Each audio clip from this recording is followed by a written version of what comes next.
অবতরণের অনুমতির অপেক্ষায় কর্সিকার আকাশে চক্কর খাচ্ছে ফ্রান্সের একটি যাত্রীবাহী উড়োজাহাজ। বারবার এয়ার ট্রাফিক কন্ট্রোলারের সঙ্গে যোগাযোগ করছেন পাইলট, কিন্তু অপর প্রান্ত থেকে কোনো সাড়া নেই, কারণ বিমানবন্দরের একমাত্র এয়ার ট্রাফিক কন্ট্রোলার তখন বেঘোরে ঘুমাচ্ছেন। সম্প্রতি এমনই এক ঘটনা ঘটেছে কর্সিকা দ্বীপের রাজধানী আজাক্সিওতে। গেল মঙ্গলবার প্যারিস থেকে উড়াল দেয়া এয়ার কর্সিকার এয়ারবাস A320 যাচ্ছিল নেপোলিয়ন বোনাপার্ট বিমানবন্দরে। অবতরণের অনুমতি চেয়ে রেডিও বার্তা দিয়ে 18 মিনিট আকাশে চক্কর খাওয়ার পরও যখন সাড়া পাওয়া যাচ্ছিল না, তখন পাইলট উড়োজাহাজটি নিয়ে ফরাসি দ্বীপের আরেক প্রান্তের শহর বাস্তিয়ার দিকে রওনা হন।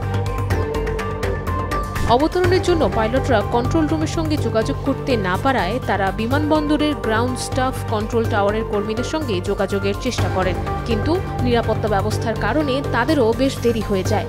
শেষ পর্যন্ত গ্রাউন্ড স্টাফরা যখন কন্ট্রোল টাওয়ারে পৌঁছান, দেখেন এয়ার ট্রাফিক কন্ট্রোলার ডেস্কে ঘুমাচ্ছেন। তাকে ঘুম থেকে ডেকে তুললে তিনি বিমানবন্দরের রানওয়ের বাতি জ্বালিয়ে দেন এবং উড়োজাহাজটিকে অবতরণের অনুমতি দেন।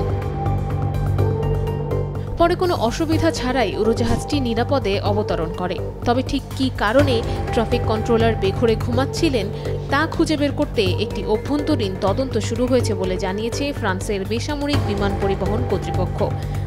এর আগে ফ্রান্সের এয়ার ট্রাফিক কন্ট্রোলাররা কাজের পরিবেশ ও মজুরি নিয়ে অভিযোগ করেছেন। তাদের অভিযোগ, প্রচণ্ড চাপে তারা মানসিক অবসাদে ভোগেন ও ভীষণ ক্লান্ত থাকেন। হয়তো তাই এমন পরিস্থিতি সৃষ্টি হয়েছে।